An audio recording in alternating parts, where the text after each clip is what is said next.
So yeah, my thoughts about the record were kind of like all wrapped into the Mm. appeal of the front man, much like Biggie. I think, I don't know if he's the most charismatic. I don't know if Robert Plant's the most charismatic person in the genre, but I think he's probably up there the same way. If Biggie's not the most, he's up there. Method Man, Yeah, Tupac, Jay. yeah.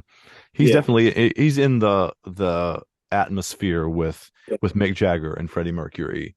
he's in that Yeah, special hall of the Hall of Fame yeah, for front. Right. yeah. Same thing with Big. Big is in a special Hall of Fame for class of MCs. Whereas you all have the great musicians in the band, Mm, we have the great producer and right. great producer to pull the sample from the great musicians Yeah. and have our great artists flip it into something. Like I just heard the flip of this record. That's what I loved about it. It's like Hmm. I was really thinking to myself too. It's like, how Puff not take this? Like, because I knew we were going to talk about it. I was like, how did Puff not take this? I know Puff knows this record. He has to. It's a Obviously, yes. it's the It's one of the police. most famous rock and roll records ever to be Yeah, made. yeah. He's got to know it. So it's like, yeah. I don't know. I hope this show becomes big enough that there's a rapper out there that sees this Hmm. and Yes. needs to be Get on done. that. And Led Yeah, and Zeppelin and they gets have a paid. lot of songs that you could do this with too. Um, like Heartbreaker, which a lot of the early ones, especially Heartbreaker is another one that has based on the like musical scale that does this. Moby Dick is taking the beat from When the Levee Breaks. Um, Mhm. is another one. I mean, we've gotten I don't even know how many minutes into this episode, 45 probably, without me saying the word Stairway to Heaven once, which is like a whole different level of iconic. We'll have to do a whole different episode about Stairway to Heaven. But We're gonna find that's a the whole appropriate different thing. song to pair with. Do we have a pairing for that? What do we No, pair? like, and that's the thing. That's one of the reasons I haven't done it because it's a No, I'm familiar with the. lyrically and whatever. It's really a weird song, so it needs a pairing that has multiple acts to it. Not like a Kanye song necessarily, but like one that's got like different pieces to it. Um, and we can talk about that off camera too. What do you But think? it's Michael and Quincy record from King's Disease 3. I'll have to go back and listen to it, but maybe yeah. Well, I mean, just there's about three or four different beat switches and instrumentation that's going I'll have to on. go back and listen, but Yeah, that would be cool though. I mean, I would love to talk about Michael and Quincy just generally. Like that yeah. Just the would be fact fun. that they had a song named Mike and Quincy, I thought was dope. Yeah. Um, so yeah, but I mean, those were most of my notes. My notes were just all around the instrumentation and the sampling, the Hmm. star. This is. I mean, this is. I mean, this really is like Biggie's talking about sex on record. Hmm. Is sex on record Yeah. like Hmm. kind of like in that metaphysical Hmm. sense that where the vibe transcends, so to Hmm. speak. And it's like words don't necessarily need to be used to communicate because the instrumentation is as Hmm. such. The Yep. artist vocally is performing as such that it's letting you know everything that's going on without even actually forming any Hmm. actual discernible words. Yep. And that's what we would call musical genius. Yep. And that's why I put them together, or one of the reasons I put them together, because they both are about sex, obviously, but they are about sex in a perhaps a little less direct way than you were talking about in the last episode about lots of R&B singers being like Yes, more this, direct and more like not subtle about it a while. but they're being their charismatic and inviting selves, and women Yeah. both love them for that. Yeah. So And they were doing what they did well. yeah, you don't listen to these songs and you're not like, like Right. sometimes you listen to those other songs, you're like, ugh, that's not very like Like how can enticing, right? it's like Like it's how can you not like these guys almost? It's like Big's on mm, the record, he's like black and ugly as ever. However, I stay cool down to the socks. You know? exactly. Yeah. You don't that guy? It's like that's him talking to the girl, making her laugh. It's like, oh no. Hmm. And it's the same thing Robert Plant's kind of doing on the other side. Yeah. Just in his way with his swag for what works for him. Hmm. You know? I mean, he's still saying way, way down inside, I want to give you every inch of my love. Like this is not, Very, but very. but yeah, he's that's game too, right?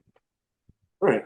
I mean, the smartest men say the things that the women are thinking to the women. Hmm.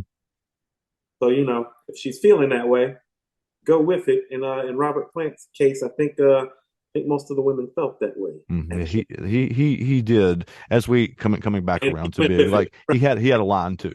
Yeah, Huh? Yeah. yeah, And he went with it. I think we all know that. yeah. He So, did. He definitely chilled out a whole lot more in his old age. But did he ever like, get married? Is he married? I don't know that he is. I can look it up.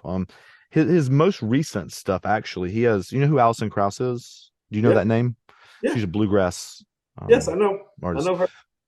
She and he have made two or three different records together, I think, that are Oh, bluegrass-ish and much quieter. Um, and they're very, very, very good too. But they're very different than the electrified blues of Led Zeppelin. They weren't the first prog rock band like Rush and Yes and Jethro Tull and those kind of bands that played the hmm 20-minute songs, but they did have songs that were longer in their later albums, like in the mid late 70s, like songs like Achilles' Last Stand. Um, do you know the the guitar riff and the drum beat to like Heart Song Barracuda? Look. If I did, I probably, if I heard it, just Okay. being honest. I wish I could play them on here for you, but um, the Hearts song Barracuda is taken from Achilles' Last Stand. This is a Zeppelin song, that riff too. Um, you know, I mean, everybody, you might not know the name Immigrant Song from Led Zeppelin. You know and I can't sing it now because my voice is gone, but the you look up Immigrant Song too. Y'all look up Immigrant Song too. If you have not, it's one of those things that you'll recognize immediately when it starts playing too. Just Um, gonna load Led Zeppelin up. I'm familiar with Stairway to Heaven, definitely. yeah, he was married from 1968 to 1983. Okay. Oh, so he's really a piece of work then. Yeah, so a lot of those things were happening.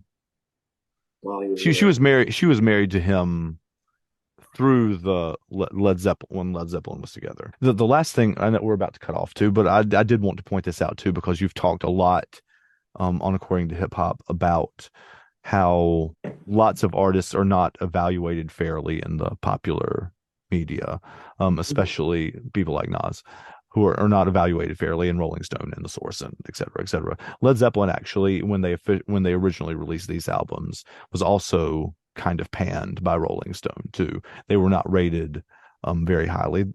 Led Zeppelin actually is probably one of the reasons that Stone started going back and re-reviewing some of the ones because they gave a lot of the first four Zeppelin records really bad ratings. They're another one of those bands that were not respected in their day by music critics in the same kind of way they probably should have been Mm. as well. So So I they don't want to point that out too. That's another comparison point. more of the people's champ. Mhm. Hey y'all, thanks for making it to the end of this video. If you love this, check out this video right here. It's another one that where Coop and I are talking about how two songs go together that you wouldn't maybe think go together. So thanks for hanging out. We'll see you next time.